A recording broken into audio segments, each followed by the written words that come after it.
শালা কুত্তা জামাই, তুই মেয়ে পাসনি আর বিয়ের জন্য? হুম, আমার মতো ভদ্র মেয়েকে তোর বিয়ে করতে হলো? এবার দেখ, তোরে আমি এমন থেরাপি দিব যে জীবনও আর বিয়ের কথা বলবি না।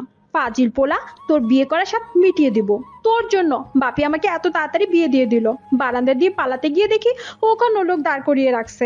দাঁড়া, তোরে আমি এমন ভাবে থেরাপি দিয়ে সোজা করব, তুই কল্পনা করতে পারবি না। উগন্ডা কালা কুমির। সাদনানের চুপ করে থাকাতে নূর বিছানা থেকে উঠে সাদনানের সামনে দাঁড়ালো আর সাদনানের মাথার পাগড়িটা নিয়ে আরেক আছাড় দিল। ফাজিল পোলা, আমার সাথে মস্কারা করস? হ্যাঁ, কথা কি মুখে আসে না তোর? নাকি তেলা পোকার থেরাপি দিব তোকে? হ্যাঁ, আপনি এসব কি বলছেন? আমার তো মাথায় কিছু ঢুকছে না। আর এইভাবে কেন কথা বলছেন? তোর মাথায় এখন থেকে এটা ঢুকিয়ে নে। প্রথমত, 1, আমাকে টাচ করা যাবে না। 2, আমার কোনো কাজে বাধা দেওয়া যাবে না। 3, আমার সব দুষ্টুমিতে আমাকে সাহায্য করতে হবে।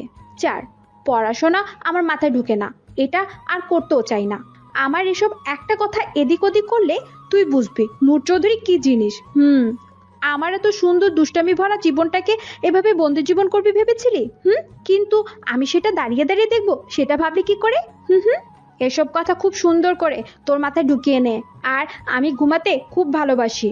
আমার ঘুমের ডিস্টার্ব হলে তোরে আর বাঁচিয়ে রাখবো না আর। নূর একগাল হেসে ওর জামা কাপড় নিয়ে ওয়াশরুমে চলে গেল আর নূর বিছানায় 4 হাত পা ছাড়িয়ে ঠাস করে শুয়ে পড়ল। আর সাদনান মনে মনে বলছে, টেবিল রানী, আপনি কত দুষ্টুমি করতে পারেন আমিও দেখতে চাই। আপনার দুষ্টুমি যত বাড়বে আমার রোমান্টিকতাও সেই লেভেলের হবে। আমিও দেখতে চাই আমার দুষ্টু বউটা কত রকমের দুষ্টুমি করতে পারে। তোমাকে এজন্যই আমার কাছে নিয়ে আসে টেবিল রানী। এবার তুমিও বুঝবে তোমার একমাত্র হাজব্যান্ড সাদনান কি জিনিস।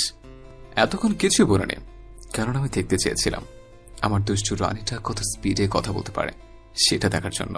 নূর, তোমার এই রাগী আর দুষ্টুমি দেখেই তো আমি তোমার প্রেম পড়েছি। তোমাকে আমি আমার মনের রানী বানিয়েছি। সারা জীবন আমার বাহুডোরে তোমাকে বন্দী করে রাখবো।